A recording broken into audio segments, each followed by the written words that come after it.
Here we go, live from Palm Springs, California. Leo and Christy, ready for this very particular show, part 3 of the Illuminati secrets. We are unveiling one at a time all their secrets. This time we talk about the origins of the Black Mass, so quite a dark topic. Welcome, everybody. We are broadcasting today on 2 different channels on Facebook and 1 channel only on YouTube because our main YouTube channel has been blocked for a week. Yeah. Sadly, that happens. That's why we always tell you to subscribe to all my channels, so that way you never miss a show. Welcome, everybody. Christy, how's your week going? It's really shitty week. Why is that? It's like everything that went wrong this week.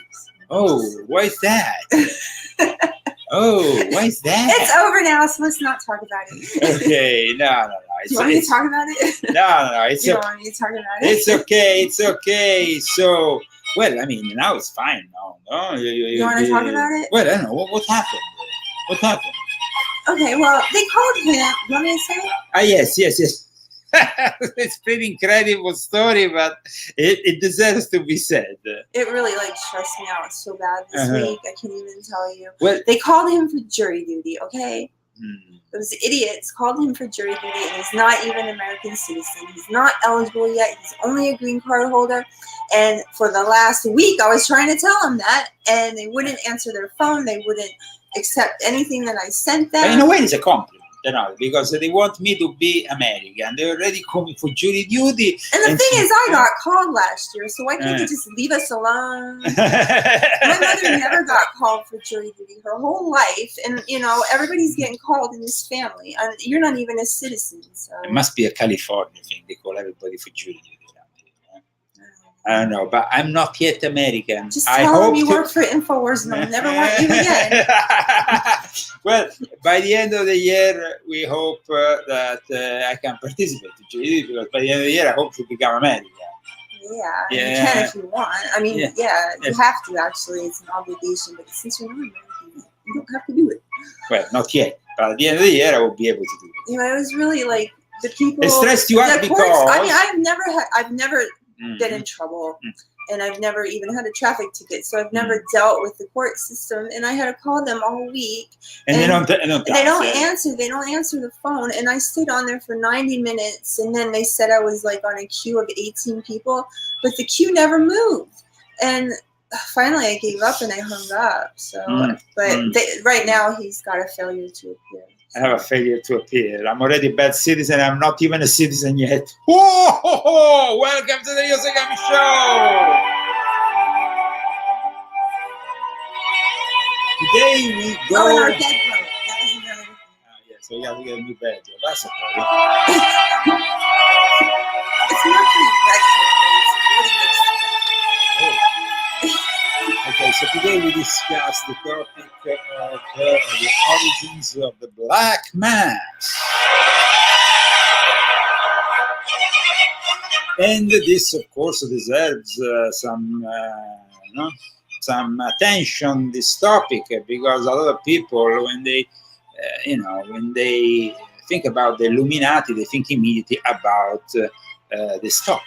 That is one of the first things: the sacrifice of a child, the possibility of a naked woman on the altar. But where it all comes from is something that we will be discussing today in another episode of the Leo Zagami Show. But of course, we need to thank those people who have made possible today's show, first of all. So, Christy, please.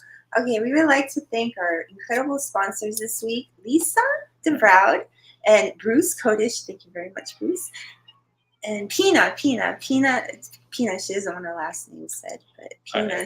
Lisa and Bruce. Pina, Lisa and Bruce. Okay. And then everybody that bought the book, because there was a ton of you that bought the book. So. Yes, that is very important to buy the book. The topic of today is discussed profusely in volume 6.66, but really with John Kerry saying that basically they are like working for extraterrestrial forces in Davos, I would suggest this book, because when you talk about extraterrestrial forces, then you talk about the AI, and they've been pushing a lot the AI this year in Davos, as well as a confirmation in Davos this year about their connection to Hollywood, the fact that they actually, direct what Hollywood talks about.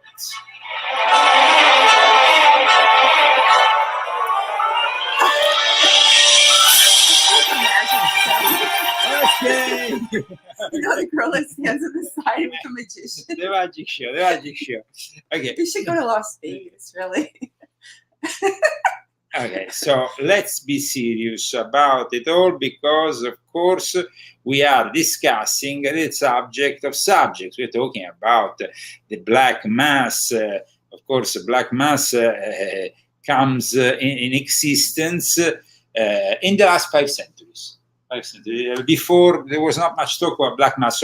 So whenever since its inception, there's been Christianity, there's always been a lot of opposition also to that great religion since the beginning of Christianity. In the earliest days, there was the persecution and the intolerance of the Roman state towards the worship of Christ, that, of course, was then made underground in the catacombs. In later times, with the approach of the Dark Ages, there was a different kind of situation, but the stubborn pagans continued in some areas of the known world. For example, in Iceland, to this day, there is really this astound, I think they call it, this big pagan community, but it was actually around the year 1000 that Christianity was adopted there, and was adopted, but always partially, because from what I heard,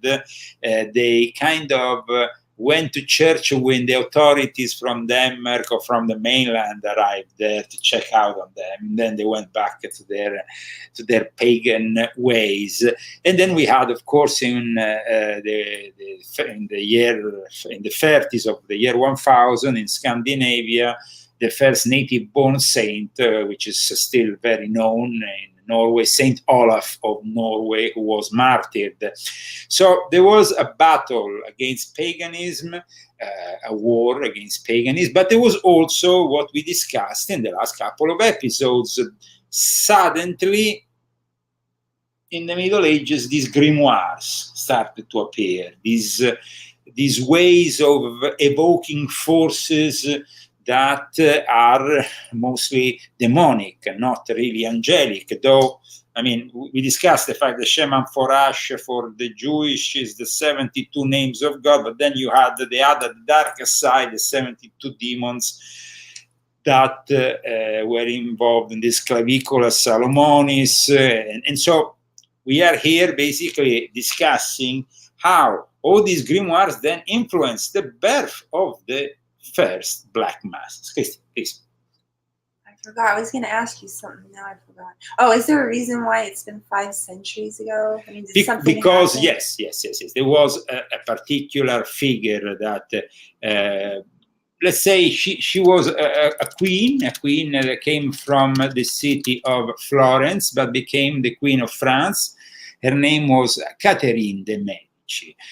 She was basically Queen of France from 1547 to 1559 by marriage to King Henry II. And Catherine de' Medici was a Florentine noblewoman born into the famous or infamous, depends from the points of view, Medici family, became Queen of France. But during her queenhood, during her course as a Queen of France, she had a lot of difficulties. She had also the sickness of her child, but that pushed her ultimately to ask the help of the devil. So, I mean, it's, but before we get there, we have these old pagan traditions that persisted in the form of secret worship and assemblies. And of course, as well, they were present also in the work even of the very craftsmen employed to create the great shrines of Christianity, the Freemasons, the Masons who created this church, these mighty Gothic cathedrals. And there was present hidden hints on pagan traditions all over the place, even when we went, for example, to Villa d'Este, all those pagan images portrayed, because at times they became then, with the Renaissance, later on, part of the Hermetical tradition that was kind of hiding in plain sight for the vulgar man who would not know what all these things really represented. So we have basically paganism, which in the form of gargoyles is found, for example, in the Cathedral of Notre Dame. We have corbels representing such unorthodox themes as the Green Man, or obscene, repulsive, disturbing, unchristian themes that seemingly appear in these, in these churches. Yet we have also this suppressed, aside from the suppressed paganism, we have, of course, the increasing need later on to worship these entities. But before we get there, there was a mass, because with Catherine de' Medici, it's like we have the first Black Mass. But this first Black Mass was not like people imagine with a naked woman on the altar. It was actually a traditional Catholic Mass in which certain things, there was the sacrifice of a child, that is like the fixture that kind of broke with the old tradition, and then there were certain things that were done by Catherine de' Medici during this Mass with a priest that, of course, gave himself to these infernal forces.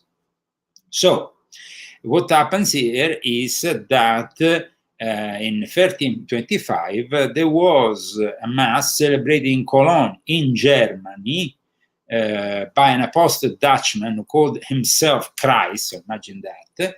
His assistant was a lovely and high-born lady who was referred to as the Virgin Mary, so kind of like, and a naked preacher incited the congregation to join him in nudity for the orgy which followed the worship. So this happened even before Catherine de' Medici. Happened in Cologne, in a church.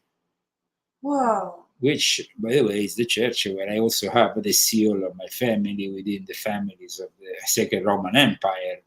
Now,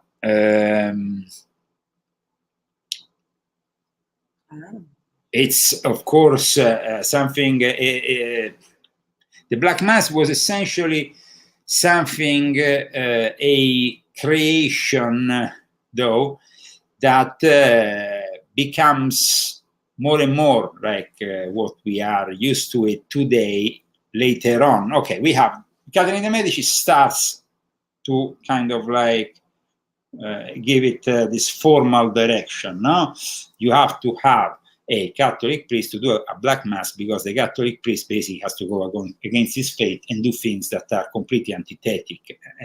And there was also a grimorium that goes along with all this. A grimorium, we described what grimoires are. They are texts of magic, of black magic, and basically there is a specific one. Of course, we are talking here about the Grand Grimoire. We discussed different grimoires last week, you remember? So we discussed also Key of Solomon, again, the Lesser Key of Solomon. These were particularly known ones. Then the Grand Grimoire, known also as, it was known in various ways, also as the Le Dragon Rouge, or the Red Dragon. In fact, it inspires also the birth of this modern secret society born in Sweden in rather relative times, which I talked about also in my books. But in this book, in Le Grand Grimoire, you basically are evoking, you are basically summoning Lucifer or Lucifuge Rofocal. And in that case, for the purpose of forming a deal with the devil. And we talked about this topic last week, so we're not going to go back on it. But you see, when these forces started to be evoked, of course, then they wanted to be worshipped. And all this really became very scandalous later on, when at the court of Louis the 14th, we're talking here about the great Louis le Grand, the Sun King. His palace is still, the center of attention, where everybody goes and where the powerful have their gathering still to this day. Well, he had a lover, and that lover wanted in some way, wanted the king to fall even more in love with her. So what happens here? Because did she make him some bread? No, she didn't make some bread. Okay, so there was a priest, Abbe, Etienne Guibourg. He was actually the illegitimate son of a very powerful French man, and he was involved in later on this scandal, which came to be known as the affair of the poisons, because a lot of people were poisoned, but also a lot of people were executed later on when they were discovered. 36 people got arrested and executed by King Louis XIV because what happened was pretty scandalous. And we are talking about 2,500 children sacrificed for these black masses. Now, this guy, this Etienne Guibourg, worked for this Catherine Montbonsin, who is known in France as Les Voisines. They call her still to this day La Voisine. We're talking here the period, she was born in 1640, died in 1680. She was a French fortune teller. The husband had opened a jeweler, didn't go very well. Went bankrupt. She had to make money. She was rather intelligent. She was so intelligent, but she had also some magical powers of some kind. She became a French fortune teller commissioned by the rich and famous of the time. Okay? But she was also a master poisoner. Because you remember in Subiaco, we went to that castle where there was Lucrezia Borgia. Yeah. Okay, Lucrezia Borgia was the one who perfectionated the art of poisoning. She was the daughter of a pope, but she learned this technique. How you poison somebody. It's not only what you put in a little cup of tea or a little drink or wine. There is a million ways of poisoning people, even by touching something. These days, people should be very careful because we have fentanyl. People can touch something, immediately get sick. So what happened here? She was an expert fortune teller. She became an expert poisoner. And she became a professional provider of sorcery. Okay. Her organization, because she put together an organization. She made herself a very expensive garment, so she looked the part. She will have this red kind of, with all these symbols on it, red velvet, and it was very picturesque. Now, little is known of her early life, apart from the fact that, like I said, the husband opened this jeweler. He used to be also silk merchant. And it didn't go so well. So she started, when the husband's trade business led to bankruptcy, Levoisin supported the family by practicing chiromancy and face reading. Face reading means that she could see what sickness you had from how you look, and then she will give you the solution. That's cool. Well, but we have to see what kind of forces she was using for all this. And she was using definitely demonic forces. Now, from the late 1660s, Lavoisin became a wealthy and famous fortune teller with all the rich and famous of France wanting her. Clients were Olympia Mancini, Comtesse de Soissons, Maria Mancini, Duchesse de Boulogne. She had the Comtesse de Gramont, also François-Henri de Montpellier. These are very important aristocrats at the court of Louis XIV. And amongst them, of course, the lover of Louis XIV, who he basically went to Madame de Montespan, was a beautiful lady. Now, she's represented here in the Black Mass celebrated with Le Voisin and with the Abbé there. I can show you this. Of course, this is a drawing, a painting, whatever. But she wanted more from the king. She wanted more from the king, but a lot of people wanted more. So, first of all, Le Voisin started this new trend in the Black Mass, the naked body. Now, either hers or the naked body of some woman that wanted to be helped in some way. Or in this case, you see, in the altar. So this is when the naked woman on the altar, it's the tradition that now then Crowley followed for his own Gnostic Mass, Anton LaVey for his own Black Mass. Is it true they put Jane Mansfield on the altar? Yes. That's terrible. Jane Mansfield participated various times in the altar, but remember, because then another thing is the Eucharist that is put inside the vagina, and then, you know, so kind of like, and then, so, okay, of course, most Satanists use Eucharist, which for their thing, for the ritual, they use the actual, how you call it? I don't know. No, how you call it? Buffers. The buffers. Oh, wafers. The wafers that are found during a mass usually are blessed by a priest before. The communion wafers. And some priests, unfortunately, are corrupt and give them to the Satanist. And then the Satanist put them inside during the Black Mass and do this whole ritual. Now, today we are, of course, revealing the secrets of the Illuminati. So we would like to go more deep with all this. And so, you see, people think that Black Mass was essentially a fictional creation. But that's not really the case here. The way that Anton LaVey created his own Black Mass was actually based on material that was already there, and especially on a book that was written by a guy who was called Joris Karl Huysmans. Joris Karl Huysmans was born in 1848, died in 1907, was a French novelist and art critic, but he was also very much involved in this world in a way.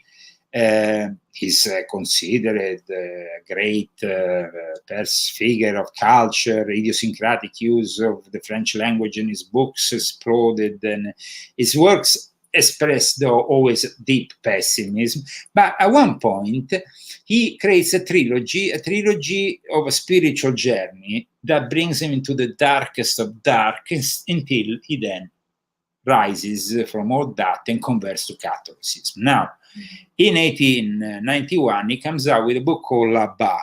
Là-bas, down there, or The Damned, because the title translated in English means The Damned, is a book in which this novel culminates with a perfect description of a Black Mass. And it's from this description Anton LaVey created his own Black Mass. Now, Anton LaVey and the Church of Satan have done a lot of screwed up things. For example, Shem Amforash, the actual names is the actual names of God in the Kabbalistic tradition. But when it comes down to the Church of Satan, they use this name for their own rituals. Instead of summoning the angels, they summon, of course, the demons.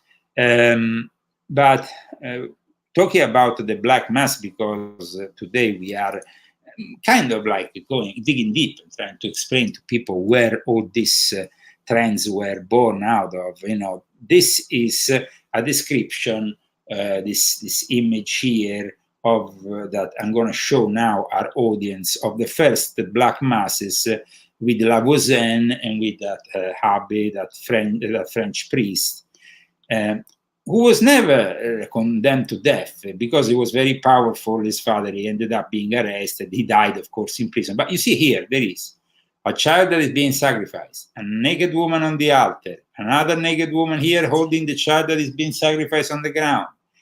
And this is a 16th century woodcut depicting the Black mass, and of course depicting this figure that we've been discussing, which of course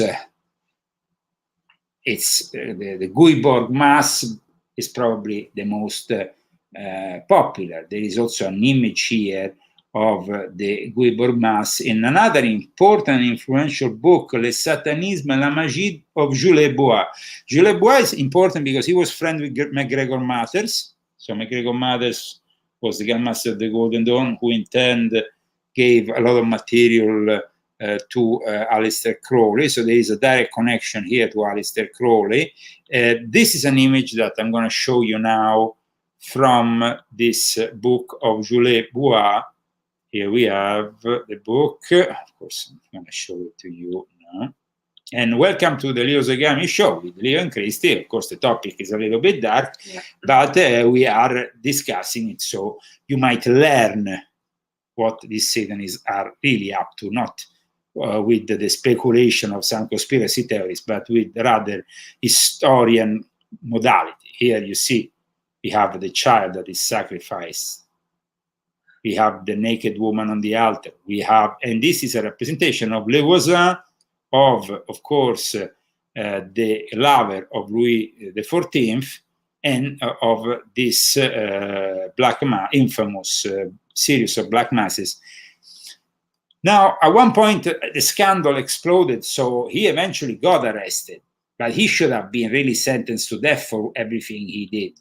Like I said, it was because he himself was a member of the elite, the Septième Guibourg, and he ended up dying in prison instead of being hanged. But, I mean, this is one of those cases in which really he should have been hanged. Now, Guibourg claimed to be the legitimate son of Henry de Montmorency, who was a French nobleman and military commander. And for that reason, he had a lot of people who still protected him even after the scandal erupted, because the scandal eventually erupted about the scandal about these black masses, because you see, Le Voisin at one point decided that the black masses were a good way of attracting people and generating a very powerful egregore that she could herself use.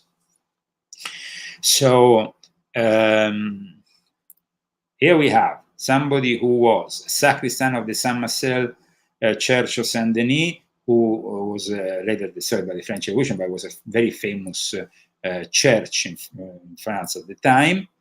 And then that was based in Paris. Then we have, of course, Madame de Montespan, who wanted the king to love her more. And when the king actually got another lover, then at that point, she wanted the king dead. And that's when Catherine Mauvoisin, known as Le Voisin, was basically suggesting how he should poison the king. And that when the king intervened, the actual secret service, let's say, of the time that was protecting the king intervened, and there were all these arrests, because they were actually, at that point, she was actually she was no longer just doing black masses. She wanted to kill the king because initially she didn't want to know anything about it, but then she came to the conclusion that she will help her friend. And that was really the moment for her of she had 7 children from the king, Madame de Montespan. She wasn't just a lover of the king. She was a very important figure. This is an image of her that we can check out. At the time, she was considered a very beautiful woman. Of course, the standards are different, but this is Madame de Montespan, lover of the king. Why does she have an angel next to her? Well, an angel with a... This is like, okay, let me show again. Now, this is the cherubim, no, that is like for the lovers. You know? Oh, okay, yeah. Okay, so Cupid. Cupid, sorry. Cupid. Yeah. Like for St. Valentine's Day? Yeah, it's yeah. And it's a contemporary portrait of, contemporary of that time. She basically... she was connected. I mean, she had her own connections. I mean, she wasn't a peasant. She was a celebrated person in her own right, because she was born in one of the oldest families in France, the house of Rochechouart. Now, forgive me, French people, if you listen to me, but my French was studied only for a few months, so it's not that great. But in any case, she came from very aristocratic families with connection to royal houses all over Europe, connected to Spain, Italy, Bulgaria, Portugal, Belgium. So she was herself an important figure. But the scandal, the affair de Poisson, of course, that was also her own downfall, I guess, at that point, because there were a lot of people, of course, who were asking for various kind of favors. And so it wasn't only this that triggered the whole scandal. But let's see Lavoisier. Lavoisier, the magician, the medium, the necromancer, the person who devised this whole series of black masses. How they found out that she sacrificed 2,500 children? Well, they simply dig in front of her home. So, I mean, they found one by one fetuses and babies. She was actually also quite knowledgeable with medicine. So she was also in charge of abortions. So that's why the connection between abortions and black masses and human sacrifices is a very old one. Okay? She will be eventually beheaded. No, I mean, beheaded, no, because I don't think that she will ever be beheaded. But some of her team got beheaded. There were people who went to her to ask for favors. There were the case actually that started all this was another case. There were various investigations on her activities because she was, working parallel, doing the poisoning, teaching how to do this poisoning, acting also in various ways to help these rich and famous that she assisted with all this necromancy, with all these communications that she delivered. Apparently, she was very good at telling people, Now, this was the period in which there was also that infamous Man in the Iron Mask story, which became also a movie, that famous unidentified prisoner that was arrested during the reign of King Louis XIV. So there was this trial. The trial, at the end, she was sentenced. Now, I don't think she was beheaded. I don't know how. I don't know exactly how she was sentenced, but she became a victim of her own diabolical activities. She was burned on the stake. Yes, she was burned on the stake. Yes, that's how she was in the end. She wasn't beheaded. She was burned on the stake. So she became a victim of her own wrongdoings. But like I said, the priest who celebrated her black masses instead managed to survive and died incarcerated. So, what do you think of this story, Christy? This is the origins of. There was, imagine in this whole. It's really interesting. Yeah, I mean, in this whole affair of the poison, there was implicated of the poison affair. There was implicated something like 442 people because she ended up poisoning a number of people. She didn't poison the king, fortunately, but she ended up poisoning a number of people on behalf of her customers. How you want to call it? Customers? Yeah. Clients, yes. Clientele. Clientele, what kind of. So what she was offering was very similar a little bit to what happened to Gucci. the people who, of course, have read Volume 8 of my Confessions, read about, Lady Gaga, the House of Gucci, how that whole story unveiled. But it was actually the wife of Gucci who went to a medium, and that medium then found the contacts with those assassins who went and killed the guy. It's kind of like a repetition, It's a similar kind of scenario, if you want to. Now, there was a different kind of people who were poisoned during this, and of course, at that time, the church was still very powerful, even in France. Authorities at times will round up people who were practicing this kind of occult arts, fortune tellers, divination, sciences, people who delivered aphrodisiacs and all that. But in this case, there was involved very famous and very influential people. So it became like the scandal of the day.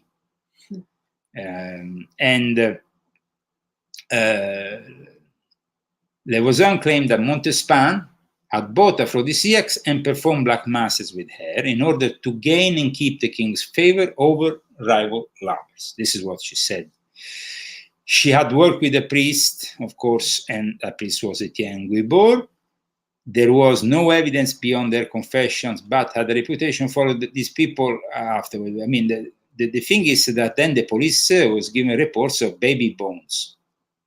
And so the police of the time gave this news that was given by these testimonies. They didn't think it was rubbish. They thought this must be serious. So they went and dug, and they uncovered the remains of 2,500 infants in the garden of La Housan. So there is, of course, people that dispute this number, like Anne Somerset disputes this in the Affaire de Poisson, but at the end there is an overwhelming amount of witnesses that say that there was this kind of sacrifices. And it's shocking. The Levausan, I repeat, was sentenced. The aftermath of all this, of course, was that France still continued to suspect the presence of some Satanists, but never really managed to bring out another scandal like this one against them, because they probably became much more secretive about their activities. Yeah. And that is really what was then later on said in that book that influenced Anton LaVey, that book which I talked about just earlier, which influenced with the report of the Black Mass. And this is the book, so I can show. She practiced abortion, she practiced she did also some midwife activity, but mostly she practiced abortions. J.K. Usman Labat, this is the book in which basically the protagonist learns that in France these things still go on. And it's kind of not really fiction, So it's kind of like a reportage of real things.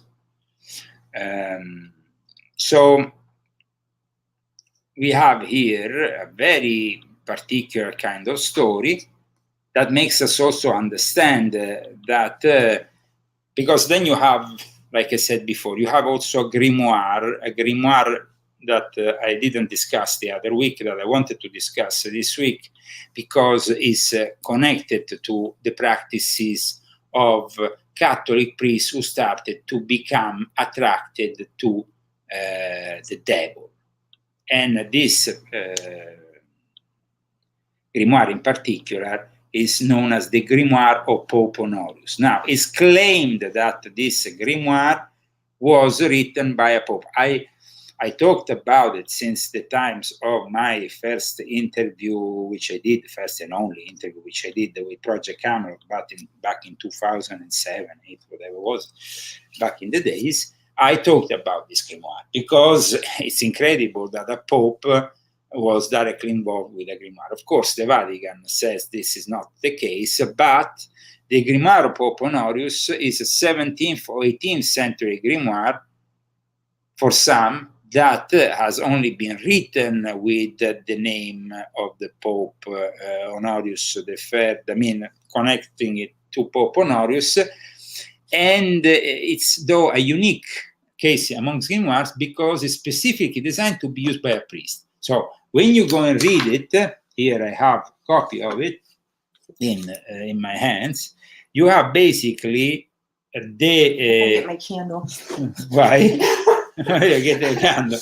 Okay, so here in this book, in this specific book, this grimoire of the supposedly, allegedly written by the Pope, which became, however, a book that was practiced regularly, a ritual that was practiced by the priest.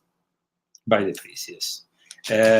You basically celebrate Mass, and then in turn you follow a whole. You basically follow a number of masses in which you do certain things, and then at one point you actually go into the dark side and do something that is much more darker. Just a second, so il libro di Papa Grimorio il Grande here.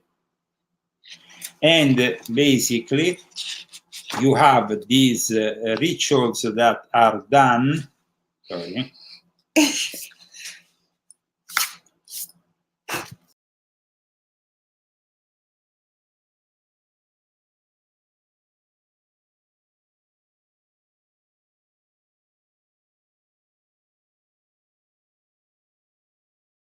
Sorry, the books are so old that they create so much debris on the computer. I have to clean it.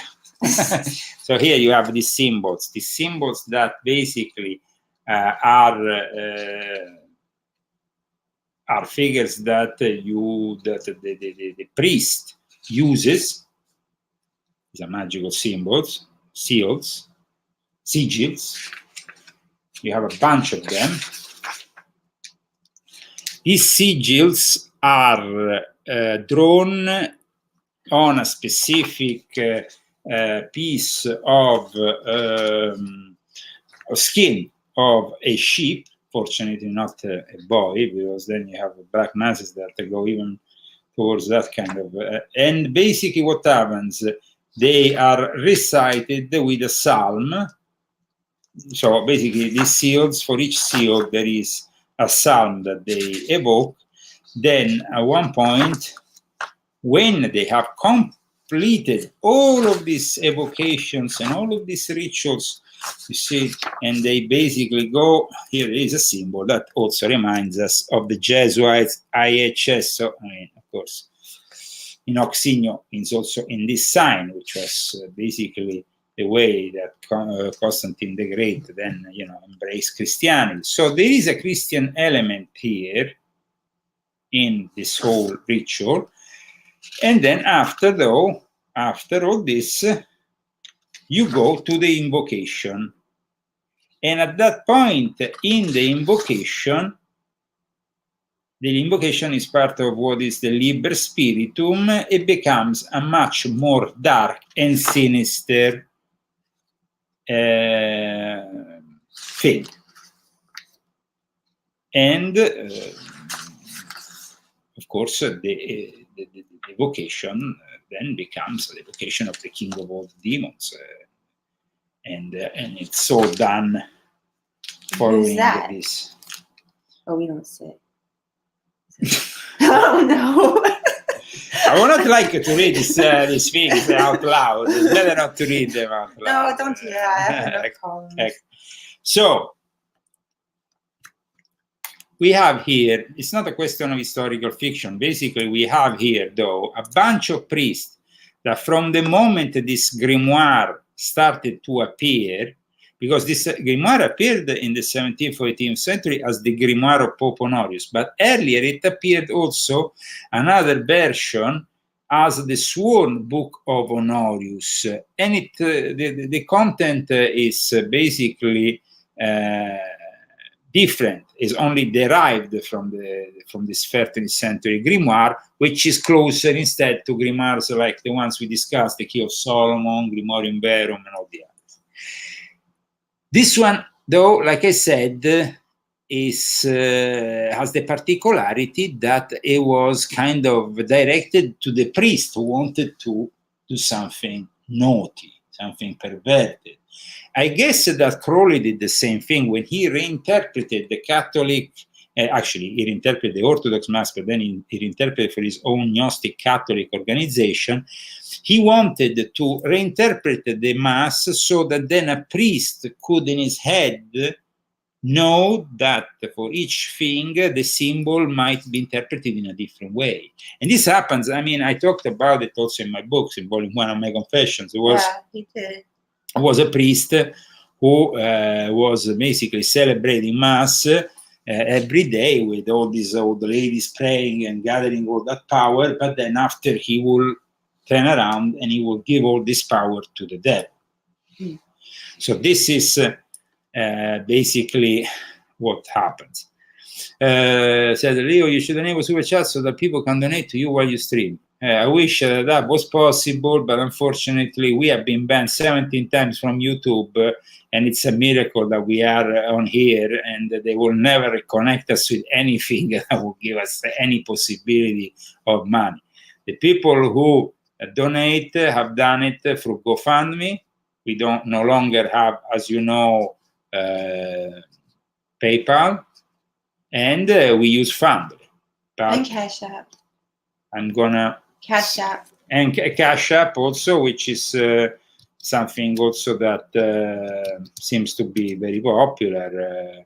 But the big problem that that's very convenient to have that thing. I've seen other people that have it, and it's great, but we can't do that. I don't think we can do it, because you have to have an official channel that probably have to be registered officially. We had once, but then it was banned. So I mean, the Zagami in theory shouldn't even be on YouTube Yeah, one anymore. of your channels is gone. The one that we broadcast. Well, that is blocked. It's not blocked. It's blocked. So but we had 17 you channels couldn't find that us were removed. today because you watched the Italian channel. I guess you're not here right now. Yes. So I hope you find us. So somebody is saying, Leo, what is your personal view of Project Canon now? Was there some problem with them after the interview? Absolutely. There was a problem that they went on record accusing me of being a CIA asset. Yeah. And on top of that, they contacted me a year and a half ago. Yeah, they did. They wanted She's me a real to. Freak, that one. She wanted to interview me and said, "But take off your site. You accuse me of being a CIA agent, and now you want to. Yeah, all of a sudden she wants to be friends. And she wants to interview me. I mean, I think these people are a bit confused. I mean, I was in a very difficult moment of my life when I got to be interviewed. Later on, I was arrested for espionage. I was persecuted in a way that I don't wish to my worst enemy. And still... It was shortly all after that too. And a lot of other things went down, too. No, that I wasn't even around, so I don't even know. That was actually before it happened. They came before it all happened. They came to I know, Norway, they came and then all the other stuff happened, and right? then everything that took place after that was really bad. And so I came back to that fact, and I said to the lady, listen, but don't you acknowledge that you criticized me back then? She didn't want to admit it. She said, no, I never said that. I said, listen, it's on your site. It's on your site. It says it on your site. I mean, these people. So this Carrie person is a bit confused. I mean, if she apologized, she said, sorry, I did the wrong thing. I'm going to immediately take it off my website. And I apologize for what I said. I will say, okay, you can interview me. But I think that that's never going to happen. What do you think, Christy? I tried to write to her and she completely ignored me. So. What you said? I forget now. But a long time ago? It was a long time ago. You wanted to... I don't know why. I can't remember. Could we even want to contact her for... I don't know. I don't know, but the thing is that these people have maybe, like somebody saying, a big ego. I don't know. I think that, accusing somebody of being a CIA agent without a shred of evidence, without anything, and me, in that moment, I really needed the support of people because I was going through a difficult moment. I think that is very shitty, especially after I gave them an interview, which gave them a lot of credibility. Yeah. And it was very much followed by people, so whatever. In any case... I've never seen that interview. I've never even watched it. No, you never saw that interview? No. Huh. I don't really follow that kind of thing. Yeah. Okay. Well, if you didn't follow it, that's okay. But like I said, I've tried today in this episode to explain a bit about the Black Mass tradition. And so I would like to explain also how, when it comes down to the Black Masses, what LaVey did was also very hilarious in a way. Hilarious, not hilarious, you can say really hilarious, because talking about Black Mass. But the guy didn't get it right, even when it came down to the Latin in his Mass. I mean, if you, the language of the Black Mass of Anton LaVey, first of all, there is direct quotations from Huisman Labat, this book which I talked about.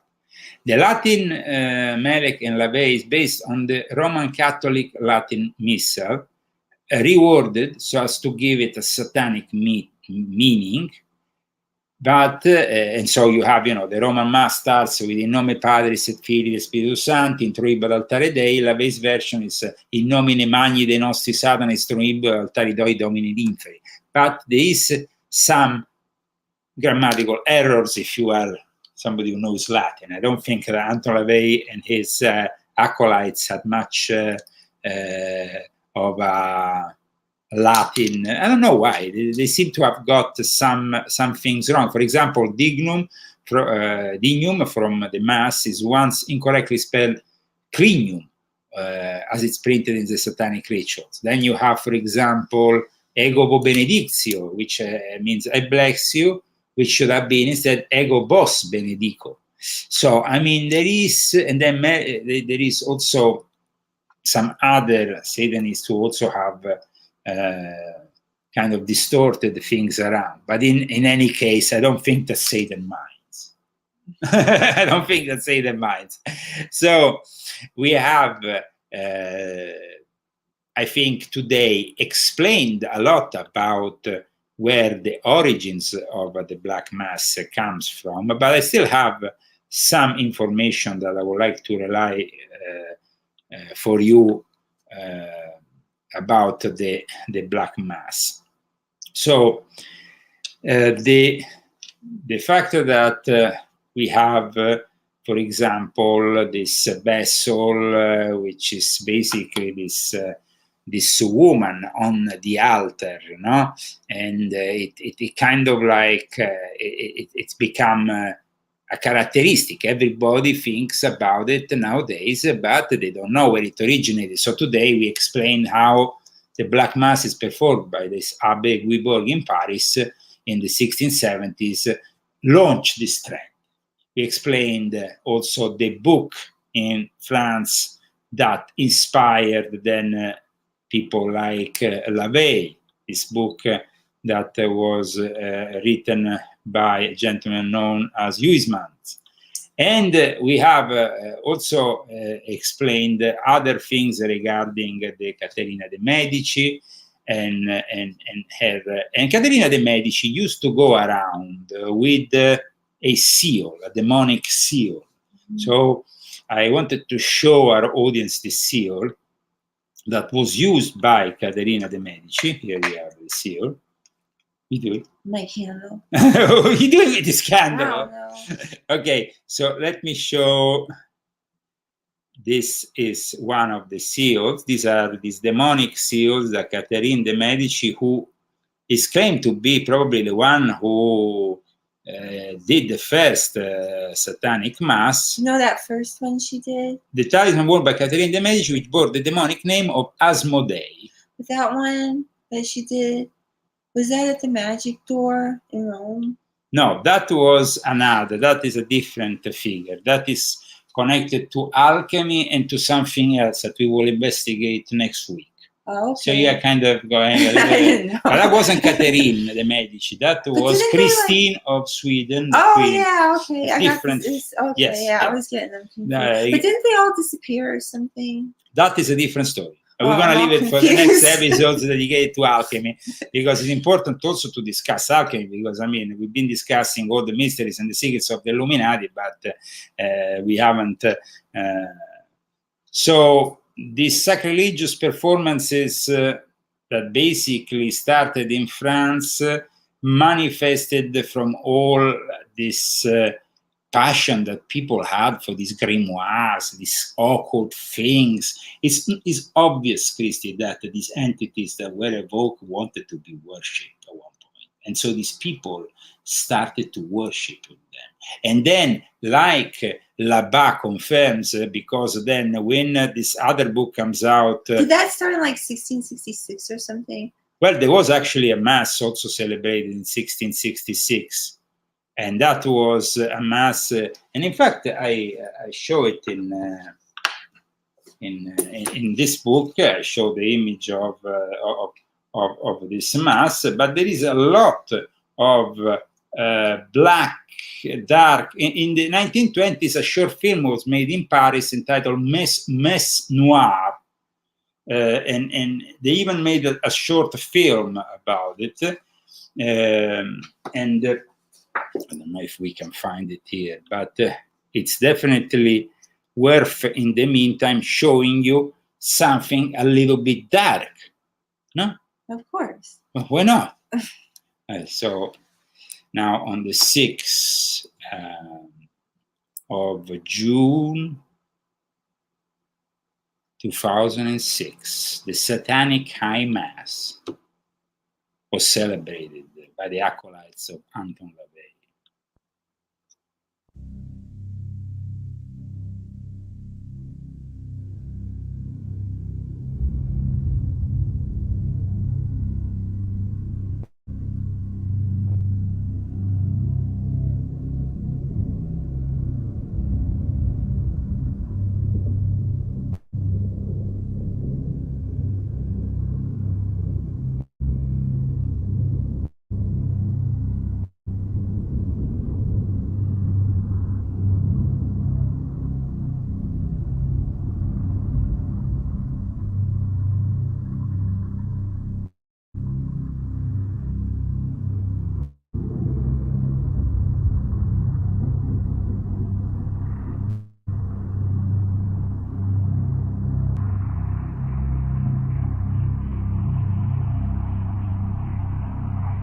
Por el satanismo y la misa negra. Es decir, que la más blasfema de todas las ceremonias religiosas no es más que una invención literaria, es una afirmación. In France, I don't like scary stuff. You don't like scary stuff, Huh?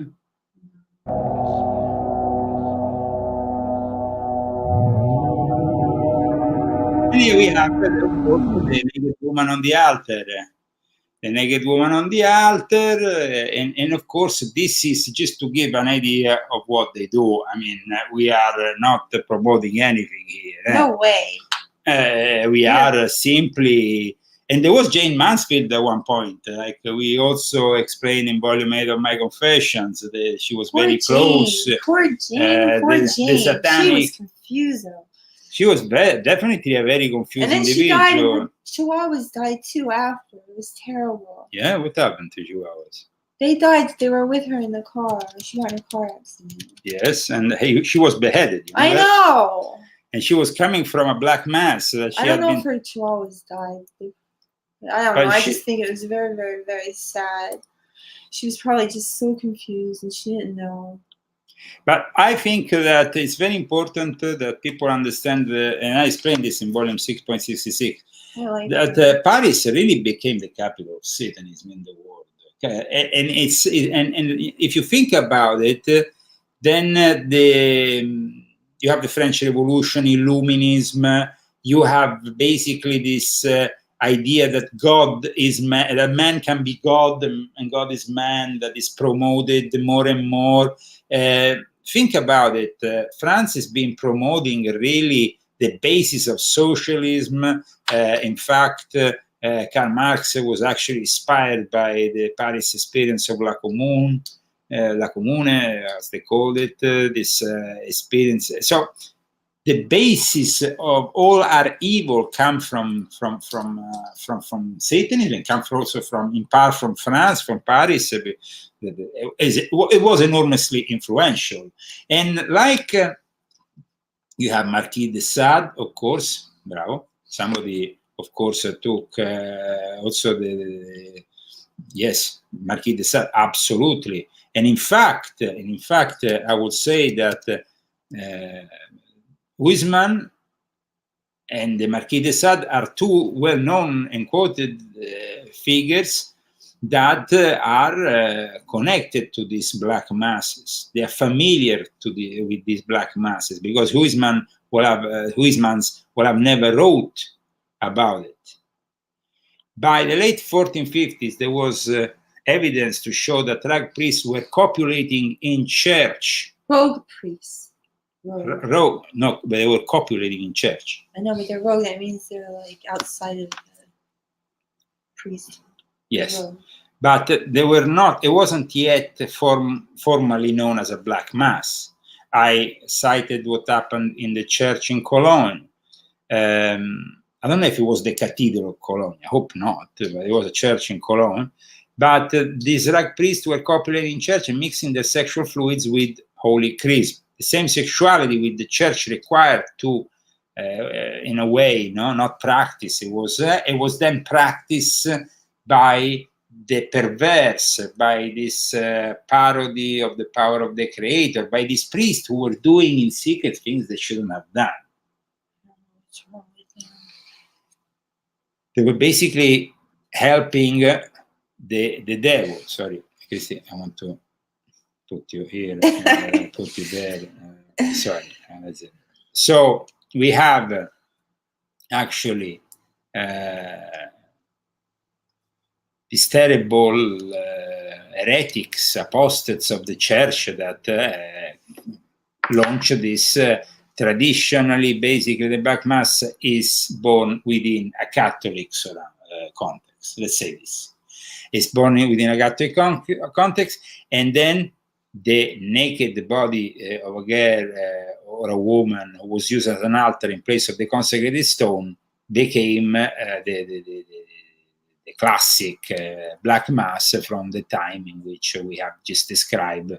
There was this scandal of the poisons in France and during the time of Louis XIV. And before that, without the naked woman, but still with the sacrifice of the child, Caterina de' Medici was the one who made the first Black Mass that a powerful person is known to have, in a way, practice. So, what do you think, Christy, of all this? What do I think? Yes. I think they should have all done away with it right when it started. That's right. I think that this, the 1670s were probably the apogee of crime and blasphemy in Satanism. I thought it was like now. But yet they were now. I feel like we're living it now. Yeah, well, now the disciples are kind of bringing it back all together and indulging more. Do you think they're all like all these bad people from like way back then have reincarnated into this time, and they're doing all those bad things now? Well, definitely they haven't evolved. As if you don't evolve, you tend to repeat things. Now, they were not, we said, Guiborg wasn't original. They were inspired by the Medici Mass of Catherine de' Medici, Queen of France. And we know that the Medici family is the one of the Medici that inspired also the book The Prince, which it's in itself also a book that is very important, because the Prince of Machiavelli is the most known book for all the manipulators of power. So it's not, only about, there is nothing new that basically in this satanic mass, but it is a magical ceremony, a blasphemous ceremony. The Satanists basically... Hey, what are you doing? I brought Rambo. You're still talking about it. I thought we were... Then you're talking about this. All right. Okay. Caterine de' Medici was known to devote herself to Asmodeus, so to a specific demon. Now, of course, we know that these entities were manifesting. And for that reason, I personally think that they wanted to be worshipped. That's why the aristocracy, the royalty started to practice these grimoires, no? And then they started to, first you evoke them, and then you start to worship them. And they did it with Astaroth, Asmodeus, and all these various figures of the demonic realm. So in the end, I think that now that they are, of course, we have, of course, then the 19th century Satanism, the Black Mass became something even more blasphemous, but the Black Mass is performed by an apostate or otherwise renegade ecclesiastic, the real Black Mass. This we have to remember. It's not performed by a Satanist, the real Black Mass. Really? Yeah, it has to be performed. And that's why I've talked about this, and I will talk about it in the future. These people we just see now that celebrate the Mass are in a way imitating a priest. Don't you see the guy has a collar, how you call it? Collar. Yeah. Collar. He's basically imitating a Catholic priest. The structure and verbal form of the Catholic Mass as performed in countless churches is basically distorted, reversed in some points. The culmination of all this is, of course, the murderous act of human sacrifice, if there is this act. Now, Anton LaVey claimed he didn't sacrifice neither men, neither animals. That's why in his Mass that we are projecting here, there is no there is no sacrifice of a child. There is the naked woman on the altar, of course. There is the presence probably of wafers that are, but there is not the sacrifice of a child. So, in a way, this kind of Satanism is trying to get accepted by the people. Then people don't fear it as much. That's why then, a few years back, Satanism entered the realm of politics. We talked about it, I talked about it in my books. And that's why today I wanted to end this show showing you how there was definitely a different America in 2014. A different America that opposed the Black Mass at Harvard, that was forced off campus when the Satanic Temple that just 10 years ago came into existence wanted to celebrate this Black Mass. Apparently, the Prince of Darkness isn't welcome at Harvard. A group of Harvard students planning what's known as a Black Mass were forced to move their satanic ritual to an undisclosed location. This after public outcry from students, school officials, and the Archdiocese of Boston. The Mass was supposed to be a reenactment of a satanic ritual performed by the Satanic Temple, a group out of New York. That's the same group that made headlines for wanting a statue of Satan to be erected next to a Ten Commandments monument in Oklahoma. The student club organizing the event said the Mass was meant. So, nowadays, after these, since how many years from 2014? I mean, it's not that many years, 8 years, And 8 years after, we have almost normalized the Satanists. Julian Greaves goes on TV, says that, Satanism, first of all, they don't believe in Satan, so it's okay, which we think is ridiculous. They claim that they want to bring Satan to the schools, they want to bring the statue or, in front in the Capitol Hill of various states. They are, of course, working politically with the Democratic Party.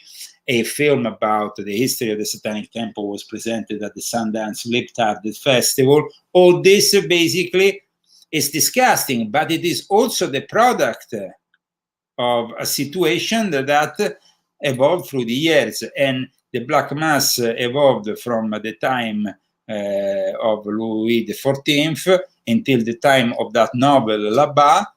And basically, we can say that 100 years ago, there were Satanists that were practicing the Black Mass in France, but then Satanism also was very much practiced also here in America. And in fact, I have some old books that talk about the fact that behind an organization of people who claim to practice theurgy back in the days, when there wasn't yet the Church of Satan, they were practicing Satanism here in America. So this unholy trade has, of course, pushed for the normalization of Satanism, and now it is,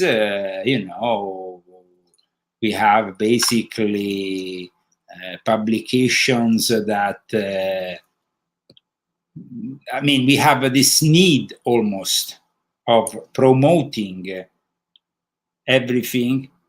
And in Davos, we have seen a couple of clowns saying things that are out of this world, that confirm, though, everything that I written in my books, especially when it comes to the One World Religion project. And also our faith leaders. They know that this crisis is much more than physical and environmental schisms. We have a deeply wounded spirit as a people that is in desperate need of healing and restoration. And we must look to our Almighty Creator to find our proper place in humanity, our proper place as that one string. Well, that one string, I don't know what she's wearing. First of all, what is she wearing? What is she wearing? A Chinese hat? I don't know. What was it? A Chinese hat? Definitely clowns at Davos. They claim that extraterrestrial forces brought them together. Those extraterrestrial forces, for those who have read Volume 7, are of a satanic nature, are the ones behind the artificial intelligence. But the World Economic Forum predicts that humans will soon be implanted with the microchips, and they will be completely controlled. Now, I am a futurist. I'm not a perfect predictor of the future, but I'll give you my 1 year, 5 year, 10 year. So focusing in the world of wearable technology as opposed to implanted technology. And I do believe that within many of our lifetimes, we'll see healthy people using implanted brain technology as well. Then we can decode complex thought. But as healthy people in a widespread way start to have their brainwave data collected, the insights that we can gain through pattern recognition will exponentially increase, and pretty quickly. So 5 years from now, what we can actually decode will be massively increased from where we are today, simply because we'll have a much greater data set from which we can actually create those correlations. Again, that's frightening but promising. So you have recognition memory signals that are preconscious and subconscious, and this is part of why it's been used, for example, by governments to interrogate criminals. Do you recognize this potential co-conspirator? Do you recognize this murder weapon? Those preconscious signals, like what we call the P300 wave or the N400 wave, these are those waves. Those waves is something I discussed profusely in Volume 8 of my Confessions, regarding frequencies that are connected to certain faults. Or you even consciously process information, so you could prime it with a number and then see if a person recognizes it, and you can do it without them realizing. And on top of this,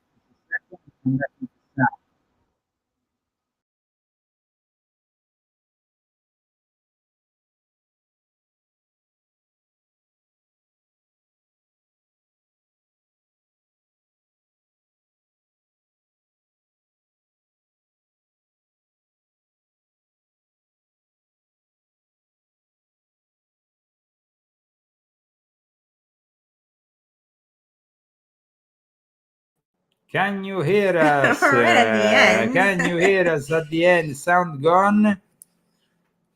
Let's see if they hear us. Here is remerging. The sound is working? Yes, okay, perfect. So then at that point, first of all, let's thank our sponsors of today, Christy. Bruce and Lisa and Pina. Thank you so much. Bruce Kodish, Lisa DeVroud, and Pina. Thank you so much. I want to say hi to my Jersey girl in the chat. Lourdes. Okay, I want to give this applause to our sponsors. Applause to our sponsors. And of course, La Danse Macabre.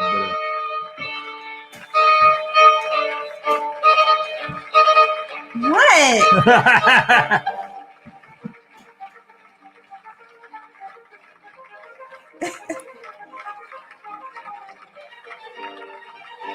Bye, everyone. Have a nice Saturday night. Thanks for joining us.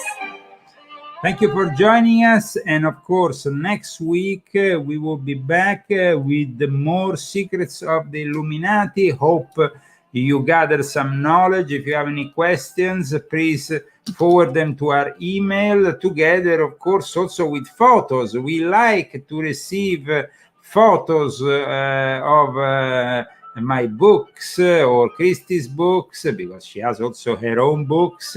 You can, of course, send us a photo at Ordo Illuminatorum Universalis at gmail.com. Yes.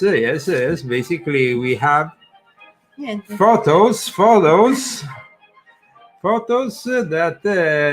you can send if you want. When you purchase a book, leave a review and send us a pic, and we will show you in the show.